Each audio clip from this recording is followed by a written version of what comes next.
The Miami Heat are reportedly preparing for Jimmy Butler to rejoin the team. Uh-oh. Is this a disaster waiting to happen? Darius Garland makes his case for 4 Cavaliers All-Stars and possibly his case for being the best player on the team. That plus your comments and our favorite things of the NBA week today on Locked On NBA.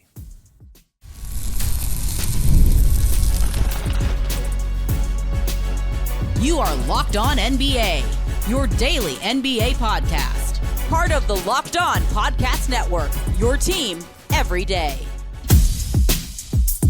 Welcome to Locked On NBA, a Friday edition, helping you roll into the weekend. Thanks for making us your first listen of the day. We are free and available wherever you get your podcast. Part of the Locked On Podcast Network, your team every day. I'm Doug Branson, host of Locked On Hornets, and your Shot Clock Sherpa, guiding you through the NBA's biggest stories with the help of Locked On's local experts. And with me, as always, are 2 of Locked On's premier national NBA experts from the Locked On Nuggets podcast and senior NBA writer for the Action Network. We've got Matt Moore. And from the Locked On Bulls podcast, we've got Hayes. Matt Hayes, we are a week away from Jimmy Butler's suspension from the Miami Heat ending, and Miami Herald columnist Barry Jackson has this update, quote, Miami has not been presented with an appealing offer and is planning for Butler to rejoin the Heat for next Friday's game against Denver, multiple league sources said Thursday. So my question is this, what should the Heat do here? Bring him back into the fold or find a way to keep him out until a deal is done? Matt, we'll start with you. Get this over with and trade him, man. I'm sorry, you're not going to get the deal you want. I'm sorry. This is the risk of when you take on Jimmy Butler on what was probably going to be a second to last contract. This was always the risk. I'm sorry. It sucks. That's life. You bring him back, he's going to poison you. You try and suspend him again, and you're going to be facing more difficulty with the league and the Players Association. You're out of options. I'm not saying that the Heat are beaten here by Butler, but they have to accept that they're just not going to get the deal that they want. They got to move him. It's time. It's more than time. I don't think you can really risk Jimmy Butler because we've seen it. We've talked about it basically since this whole thing happened. We know how disruptive Jimmy Butler can be once he's unhappy and over a situation. Say what you will about him on the basketball court, that's separate. But when Jimmy Butler is over a situation, it gets ugly, and it gets ugly quick. He's petty. He will do things to try to make a point. He'll do things to try to make anybody uncomfortable. He is going to pout like a child to get his way. You have a week now. You have your time frame. Get him out of there. Take the best offer possible and just get it done. You do not want Jimmy Butler back in your locker room when he's reached this point. On an Instagram Live, Jimmy Butler was at his Big Face coffee shop and talking to an employee. And he said something to the effect of, when you're a boss, you compliment your employee and not bring them down. So, yeah, he's definitely not done talking about this situation. Let's go to Locked On Heat, who are joined today by Rohan Nadkarni of NBC News, covering the story from a slightly different angle. Why are the Heat wasting another year with this build, even with kind of what they've gotten? They've gotten what they've hoped for in Tyler Hero, right? This is the Tyler Hero they've been waiting on for 3 years. Even with that, this team is mid. It's like the definition of mid. It's an average team. Wes and I, we talk about this all the time. Like, they're going to beat a good team like once every 3 weeks. They're going to lose to a bad team once every 3 weeks. Like, this is who they've been for 3 seasons now. What was the plan? What was the plan other than you're honestly wasting everyone's time for another year by doing what they did with Jim? Has Pat Riley's failure to upgrade this version of the Heat's build and his insistence on sticking with it been as big a contributor to their current mess as Jimmy Butler's comments and actions, Hayes? Yeah, absolutely. I mean, he was reluctant to make some trades that a lot of people thought would make sense for them. Yeah, they their swing or miss trades, but I think that Pat Riley's and being content with where the Heat have been. Yeah, he added Terry Rozier, which, okay, that on paper that looked like it was going to make some sense. But there was a world, there's an alternate multiverse in this where Pat Riley's a little bit more aggressive about players that he wants to bring in here. And Jimmy Butler's probably still happy. The Miami Heat may be winning more, but this is the situation that they find themselves in. The woulda, coulda, shoulda isn't going to fix anything now. It's time to move on. I don't know. I don't really blame Riley because the problem was the stupid 2023 run. That was like the killer. If they had just petered out the way that team should have in the play-in, Like they were down by I think 8 to the Bulls with 4 minutes to go.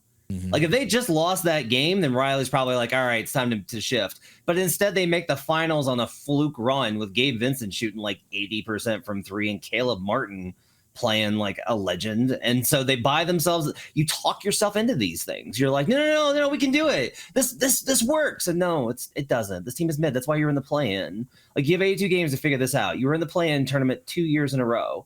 It was time to figure this out. They should have traded him this summer. They should have gotten ahead of this.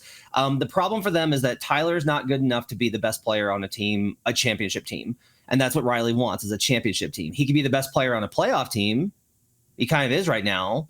Bam could be the second best player on a playoff team. But what you really need is you need like a massive superstar one, and that just didn't come available. They tried to get Dame and Jimmy together would have probably made it work, but they were trying to build the right kind of team, and they overpushed their leverage as well as their media screwing that up for them. It just didn't come. The opportunity wasn't there. Is Bradley Beal change this? No. Like what superstar has been available? So I don't really blame Riley for this because I just don't think the guys were there for him to be able to make this team good enough. They were never that good to begin with since 2022. All right, let's move to a legitimate contender in the Eastern Conference. The Cleveland Cavaliers, without Donovan Mitchell, they avoided a trap game against the Toronto Raptors to extend their winning streak to 12. Here's Danny Cunningham on Darius Garland's growing role on the best team in the NBA. Cleveland Cavaliers beat the Toronto Raptors 132-126 to extend their winning streak to 12 games. They did it because of Darius Garland. This was not a great game. This was not a game that we're going to remember for the Cavs playing well. I did not think they played very well in this game, but Darius Garland was awesome. Garland finishes the night with 40 points. He becomes the 4th player in Cavs history to have 5 or more 40-point games. He joins LeBron James, Kyrie Irving, and Donovan Mitchell. Only those 4 have had 5 or more games with 40 points in Cavs history. Darius Garland has been a big reason why they've had such a successful season. I think that the gap between him and Donovan Mitchell, while Donovan is the best player on this team still, and Donovan will probably continue to get better and continue to be the best player on this team for a while. But I don't think that the gap between Donovan Mitchell and Darius Garland is some Grand Canyon size gap. I think it's a lot closer than people nationally realize. Okay, we have some national experts here on this show, so let's ask them. Matt, after back-to-back clutch performances by Darius Garland over Oklahoma City and Toronto, is he transforming into the best player on the Cavaliers over Donovan Mitchell? So this is like a complicated question. I kind of said this on Twitter last night that like Garland's proving that he could be the number one guy on a championship team. It's more about game by game, like for a run, for a championship run. And a great example of this, Jason Tatum is better than Jalen Brown. Last year in the playoffs, Jalen Brown, and for the regular season, quite honestly, Jalen Brown had a better season than Jason Tatum from start to finish, in large part because Tatum took a backseat. Like we've talked about this. He had some shooting struggles, but in large part, like he took a little bit of a step back to make the team better. We're seeing the same thing with Mitchell, where shooting hasn't been as good as it normally is, although the numbers are still very good for him overall.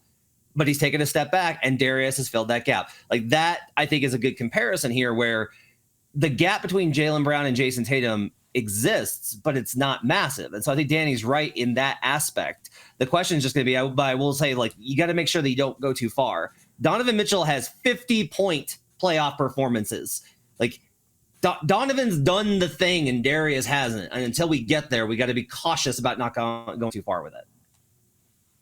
I mean, I think he can he? Yes. Is he now? No. And he has to prove it for him to be able to take that title. Right now, it's Donovan Mitchell. But here's the thing. It's a great conversation. The place that we're in is the fact that we're even having this conversation now, because there was a time where the bigger question around Darius Garland was he going to be able to stay on the court enough? Like, Darius Garland is a great talent, and he's a really good player, and he has the potential to be great.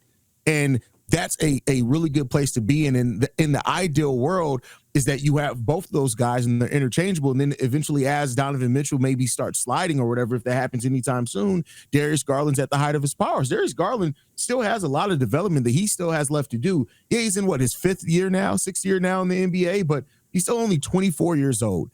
And at going through this playoff run that I think that they're about to go through, it's going to tell us a lot about the ceiling of Darius Garland going forward.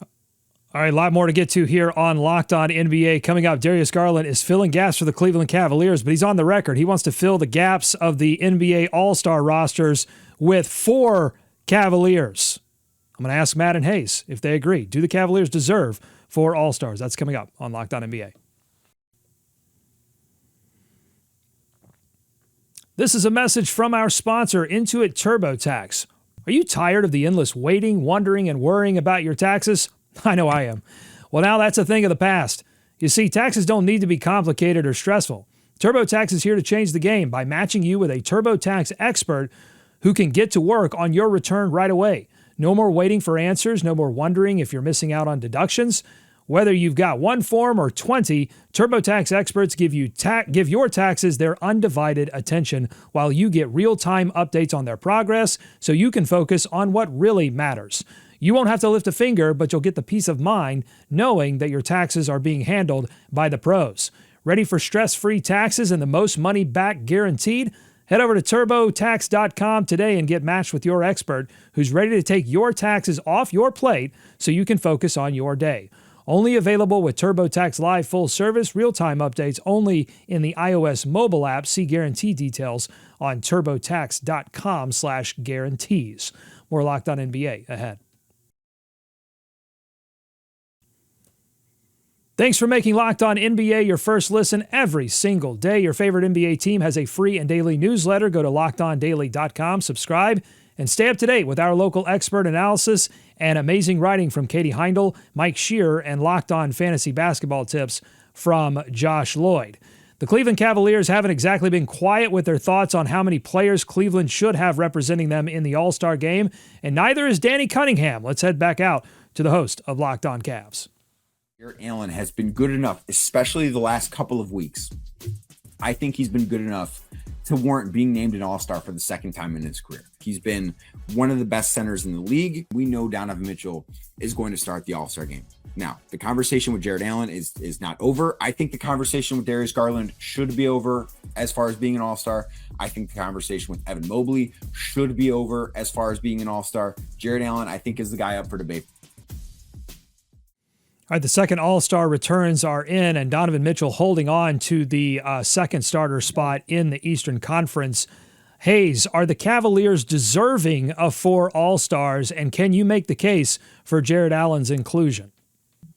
Yeah, they're deserving. When you look at the teams that have had it recently, what is Golden State Warriors in 2018, before them 2015 with the Atlanta Hawks, where they got all 4 of their starters in there. 2006 with the Detroit Pistons as well. The Cavs are just as good as most of those teams. And I think when you look at the run that they're going on, yes, they deserve to have 4 All-Stars. Jarrett Allen is a guy that his numbers may not pop out the screen at you when you just look at the raw box score numbers, but if you watch the game of basketball and watch how important he is to that team in wins and what he's able to do defensively and on the boards, Jarrett Allen, yes, he deserves to be an All-Star. Will he? That's a different question. But we're talking about should he? Yes, he should, and the Cavs should have 4 All-Stars.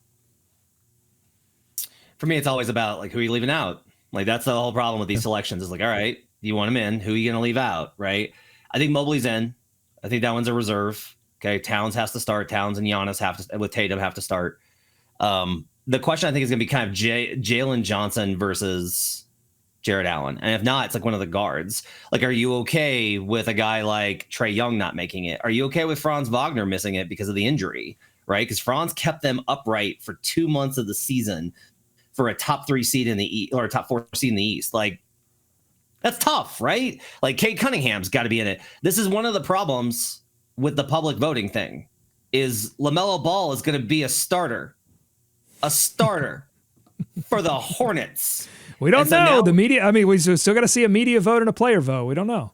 So now we're going to have to like probably wind up making a tough decision based off of this when it's like, if we could, you know, I mean, like LaMelo is like LaMelo versus Trae Young. That's an interesting debate for me, even though the Hawks are much better. Like that's an interesting debate, but it's a shame. But yeah, I don't think Allen gets in. And I would lean probably towards Jalen Johnson because he's the best player on a team that is in competition for a playoff spot. That to me, I think does probably get a little bit of credit.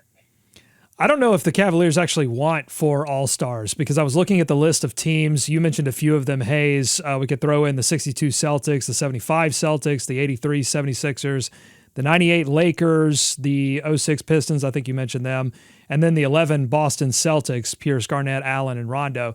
But you look at the list of teams, And more often than they've won the championship, they've lost in the conference finals. So maybe Cleveland doesn't really want that. Or maybe they want it, but maybe they shouldn't want it.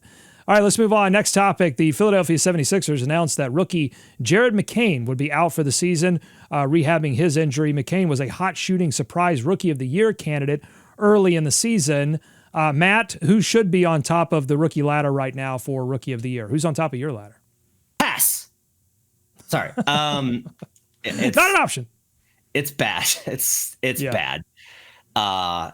I will go with Jalen Wells from the Memphis Grizzlies, averaging 16 per 36 minutes. That leads all qualified leaders among rookies in points per 36 minutes, including that's actually with McCain out. He no longer qualifies for games played. So like Wells is the leading scorer per 36 minutes. He's shooting 37% from three, 16 points per game, 5 rebounds per 36, 2.4 assists per 36. He has filled in for a team with championship aspirations. He has moved from starter to bench and played all sorts of roles. He's a ferocious defender that helps you win games, and the numbers are good. Jalen Wells should be your leader for rookie of the year right now. For the nature of the conversation, I agree, but I'm gonna go to his teammate. Zach Edey has a chance to win Rookie of the Year this year, and this is somebody that I don't have very high hopes for Zach Edey, but I think when you look at what he's doing, I think he's gonna get up to averaging a double-double at some point as long as they keep playing the minutes. If he can stay healthy, I think that Zach Edey has a chance. I'm not mad at Jalen Wells though. I also think, listen, I know it's not going to happen, but at some point we do need to talk about Yves Missy in the rookie season he's having, considering where he was drafted at as well.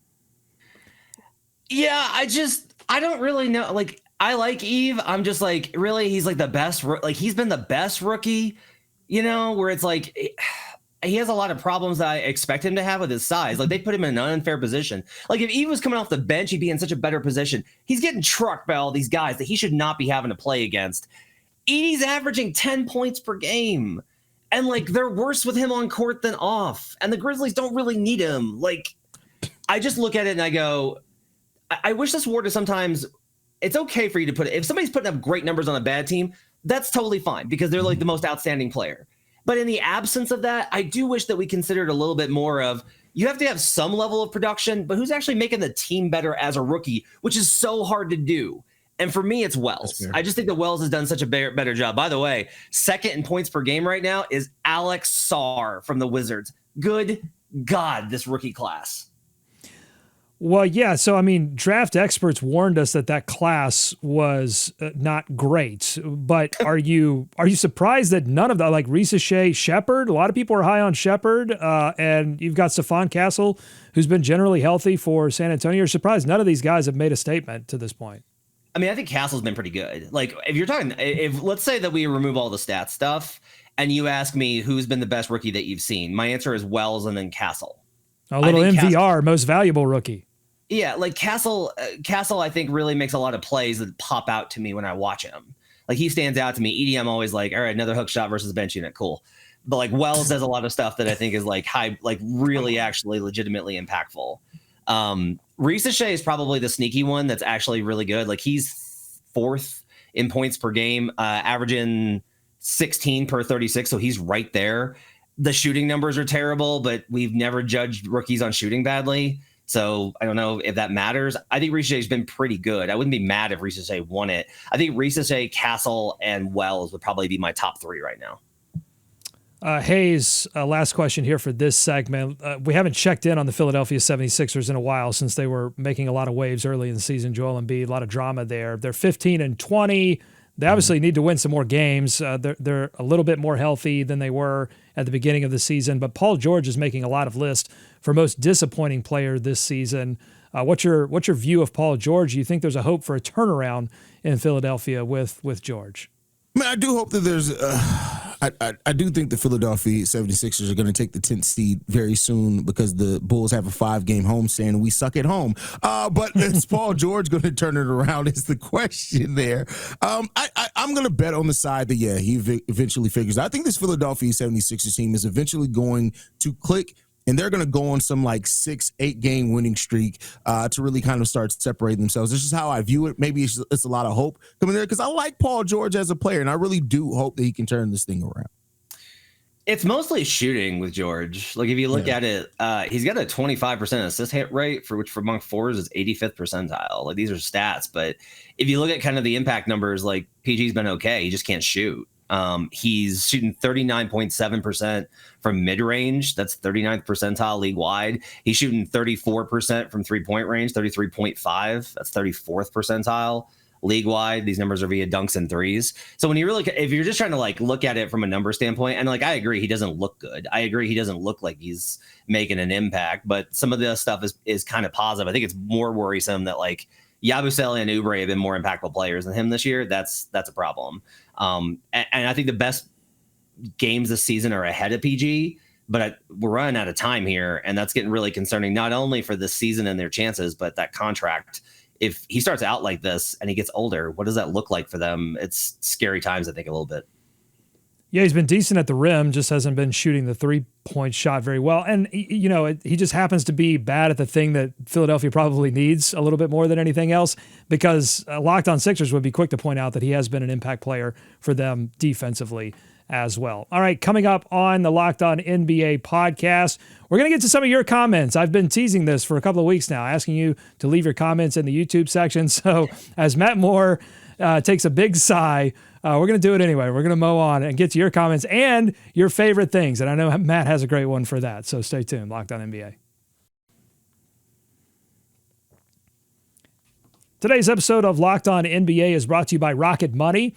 Managing subscriptions can be a hassle. Did you know you might be paying for services you no longer use, or even paying for some twice? I know this is a common thing with me, particularly at the beginning of the year when I'm doing like New Year's resolutions. And then in like April or January of next year, I'll learn that I like subscribe to 3 things that try to teach me how to play piano.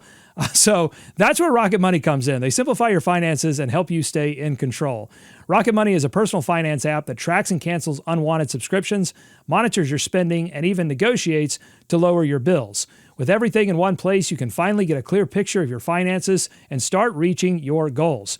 Over 5 million users have saved a combined $500 million, and with some saving up to $740 a year using Rocket Money's premium features. One of the standout features is the subscription tracker.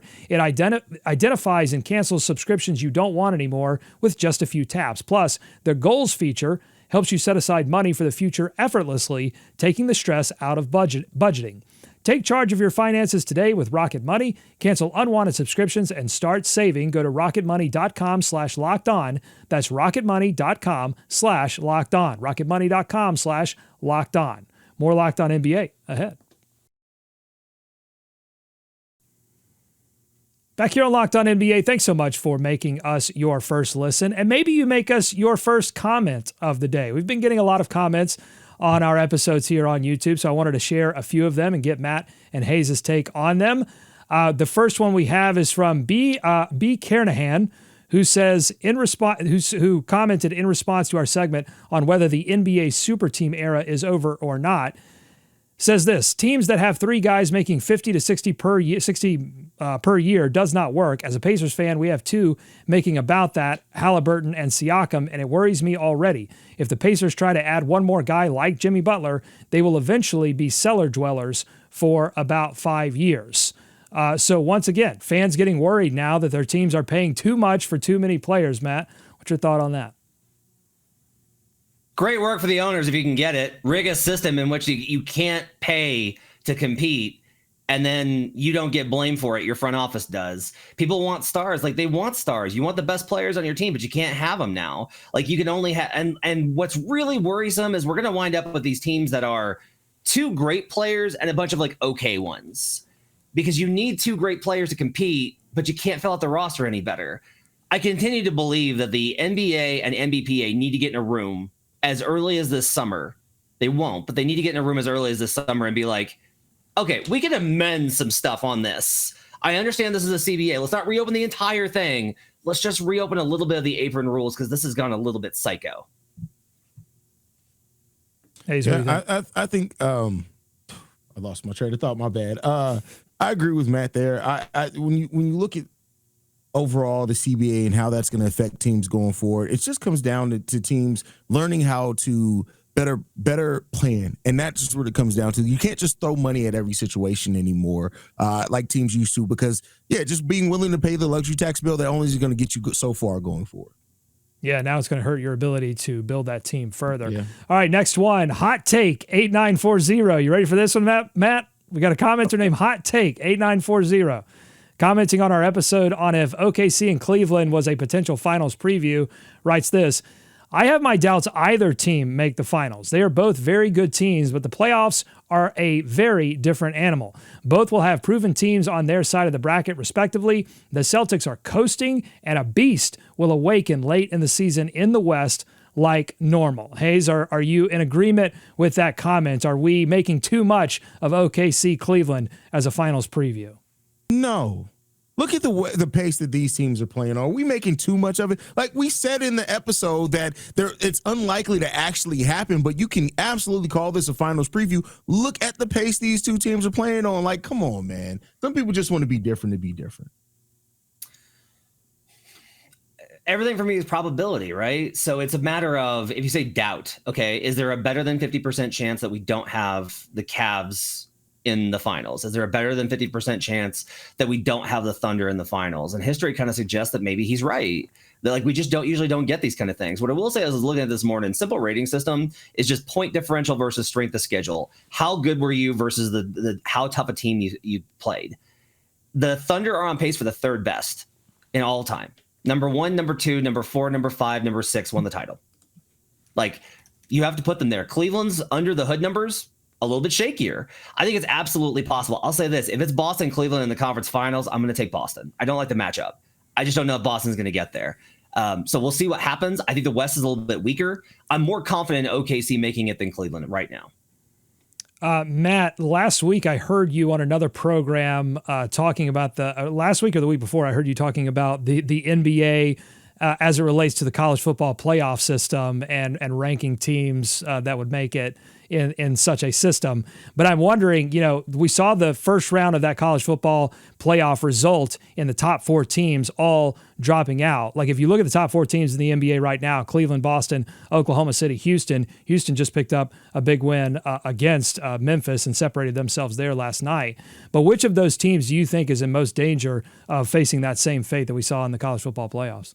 Well, man, I mean, I actually think it's probably okay. Like, I just am more confident in OKC. But here's the thing: like, OKC is so young. Like, OKC is so young, right? Like, they are absolutely just right. Most of them can't even you can barely drink right now in terms of being legal enough to drink. Cavs, I worry about the defense. It hasn't been as good this year, even though the offense is so good. So a little bit worried about that. I think they're all kind of vulnerable. I just pray that this works out better for the NBA than it does in college football. How Penn State Notre Dame was a semifinal game? That's like Houston versus the Warriors in like the conference finals. What are we doing? Good God. All right, next comment from Liz A5280 commenting on our discussion about Jokic versus Wemby early in the week, writing, Matt, you rightfully so glazed over Wemby, but my goodness, Jokic still outplayed him both games, and no love for him? Thank you, Hayes, for appreciating the real MVP. It's impossible for me to accurately judge Joker at this point. Like, this is one of the things is I get a lot of grief for this over at Locked On Nuggets because people be like, he had 35, 17, and 18. And I'm like, I don't care. I know what this guy can put up. I've seen him have great games where he put mediocre numbers, and I've seen him have terrible games when he put up mind-bending numbers. And if you ask Joker, he'll tell you the same thing. It's not about that. Now, I think Joker was amazing in those games, but he was really efficient in the first. He dominated in the second one. It was a 1-1 split between those two. I stand by my analysis, but I do have a hard time appreciating Joker night to night.